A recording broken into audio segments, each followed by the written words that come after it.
Salut à tous et bienvenue sur cette nouvelle vidéo. Aujourd'hui, je vais vous parler du droit musulman.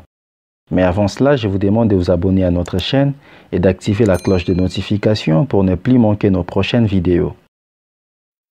Le droit musulman, parfois appelé le droit coranique, est un système de nature essentiellement religieuse dans lequel la science du droit fait corps avec la théologie. Ces droits, d'origine révélée, qui trouve sa source dans les prescriptions du Coran, ne doit pas être confondu avec le droit positif qui peut être aussi en vigueur dans les pays des traditions musulmanes, dans la mesure où ces derniers, qui diffèrent selon les pays, s'écartent souvent de celui-ci. Selon le juriste Jean-Paul Peyret, le droit musulman est un système de devoirs comprenant les obligations rituelles, morales et légales, mises sur le même plan, toutes soumises à l'autorité du même impératif religieux. En principe, le droit musulman ne s'applique qu'aux musulmans, sous la charia appelée la loi divine, et les non-musulmans sont soumis au régime juridique de la dîma, appelée protection tutélaire. La grande mosquée de Kairouan, également appelée mosquée Okba ibn Nafi, fut, à partir du IXe siècle, l'un des plus importants centres d'enseignement de la théologie et du droit musulman, principalement selon l'école malikite.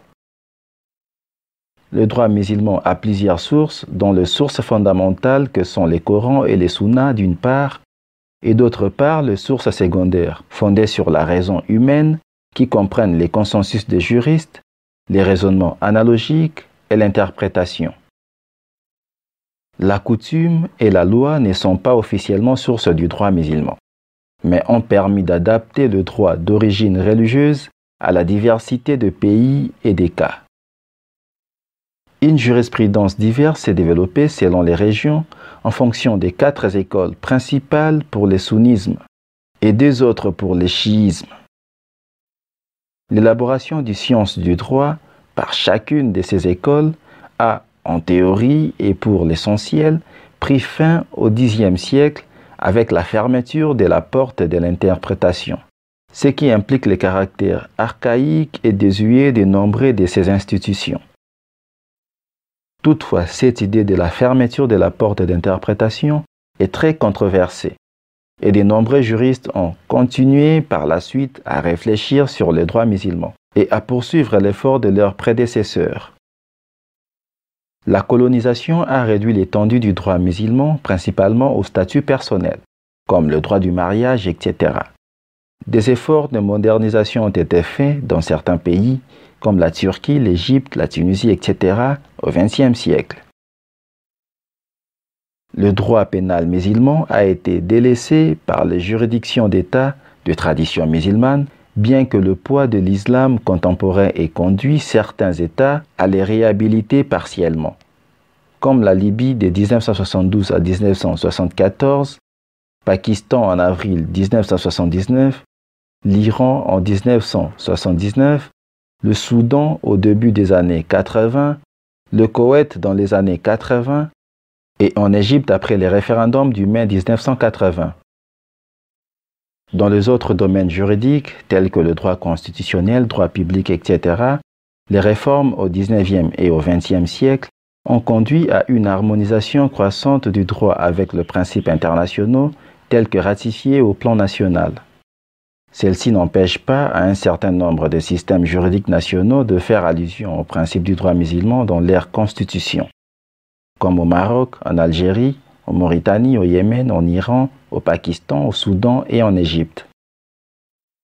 Enfin, l'organisation de la conférence islamique a signé en 1990 la Déclaration des droits de l'homme en islam.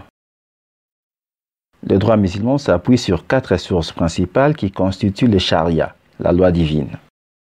Nous avons le Coran, la Sunnat, l'Ijma qui signifie consensus des savants et les raisonnements analogiques.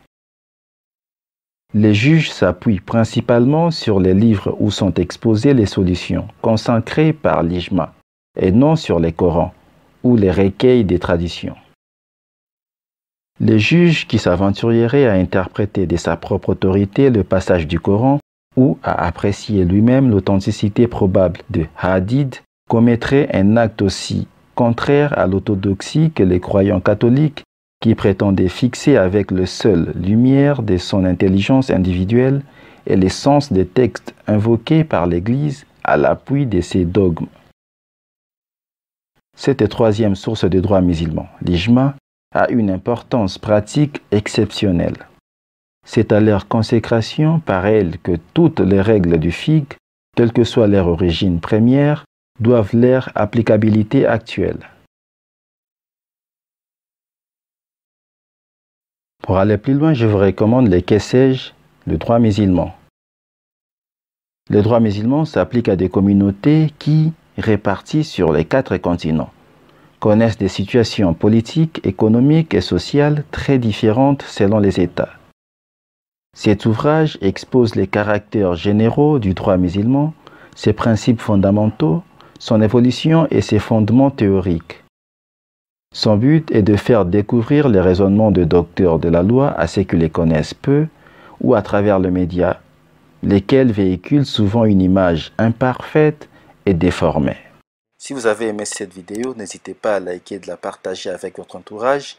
Abonnez-vous pour ne plus manquer nos prochaines vidéos.